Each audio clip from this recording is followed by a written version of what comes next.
नमस्कार। वर्ष 2025 अपने में कई सुखद और दुखद घटनाएं समेटे अपने अंतिम चरण पर है। आप सब सदा स्वस्थ रहें, खुश रहें। आप सबका प्रत्येक दिन, प्रत्येक पल उत्सवमय और मंगलमय बीते, ताकि आने वाले नव वर्ष 2026 का नई ऊर्जा के साथ स्वागत कर पाए।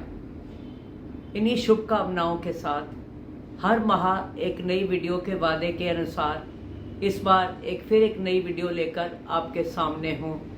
वीडियो यदि पसंद आए तो please like and share the video. आज की मेरी इस वीडियो का टाइटल है आलोचना या क्रिटिसिज्म।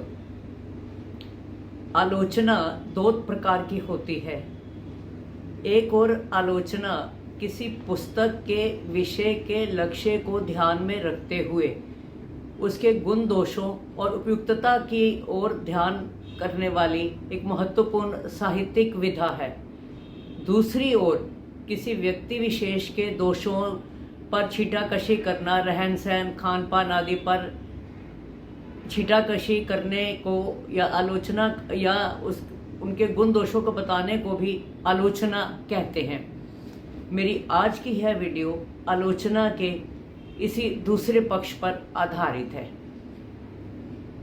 कहते हैं, निंदक नियरे राखिए, आंगन कुटी छवाए, बिन साबुन पानी बिना निर्मल करे सुभाए। यानी जो व्यक्ति आपकी कमियां बताता है या गलतियां बताता है, उसे खुशी से स्वीकार करें, क्योंकि वही वह व्यक्ति है जो हमारी कमजोरियां बताकर हमें सुधार का मौका देता है।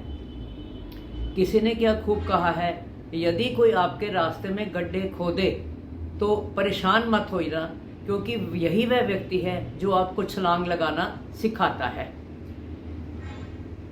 कुछ लोगों को दूसरों के रहन सहन, खान पान आदि पर छीटाकशी करना में बहुत अच्छा लगता है और शायद उनको यह क्षणिक आनंद भी दे जाता है, परंतु वास्तविक जिंदगी में कई बार यह क्रोध की भावना या बदले की भावना भी उत्पन्न कर जाता है।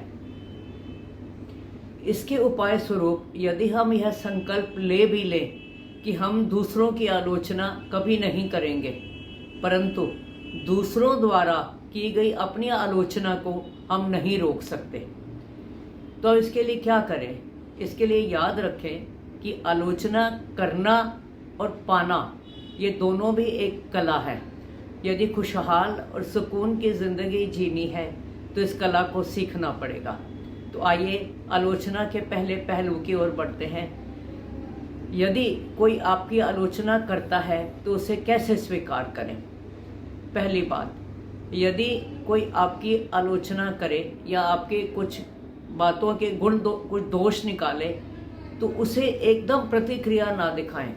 शांत मन से मनन और चिंतन करें, क्योंकि सब्र और बर्दाश्त किसी की कमजोरी नहीं होती, वह तो रूह की वह ताकत होती है जो सबके पास नहीं होती। दूसरी बात, अगर उनके द्वारा बताई गई कोई कमी या आलोचना सही है तो उसे दूर करने का प्रयत्न करें।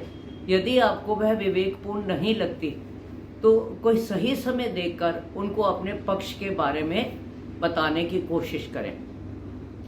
विशेष बात यह है कि यदि आपके द्वारा बताई गई अपना पक्ष उनको उचित ना लगे तो उसके ऊपर आप बहस ना करें उनसे, उस बात को भूलकर जीवन में आगे बढ़ें।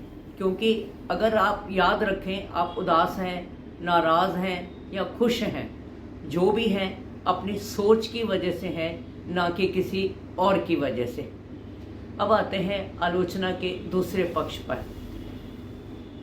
जहाँ तक हो सके दूसरों की प्रशंसा करने की आदत डालें, उनकी कमियां ना निकालें, क्योंकि किसी की एक छोटी सी गलती पर उसकी कमियां निकालने के बजाय यह याद रखें उसमें कुछ कमियां होंगी, परंतु उसमें कुछ खूबियां भी तो होंगी। दूसरी बात यह है, अगर फिर भी आप उनको कुछ कहना चाहते हैं तो उनको अकेले में कहें, ना कि दूसरों के सामने कहें। तीसरी विशेष बात यह है कि अगर आपके द्वारा कही गई बात उन्हें अच्छी ना लगे तो क्षमा मांगकर अपने शब्दों को वापस ले लें। इससे संबंधों में मजबूती आती है, मित्रता में और घनिष्ठता बढ़ जाती है। धन्यवाद। अंत में मेरे YouTube व्यूअर्स के लिए एक शुभकामना।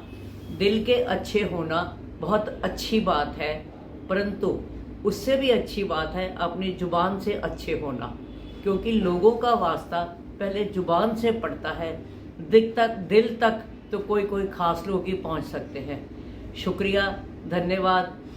Please like, share and subscribe the video, और एक छोटा सा कमेंट छोड़ देंगे तो हमारा उत्साह बढ़ जाता है। धन्यवाद। Thank you.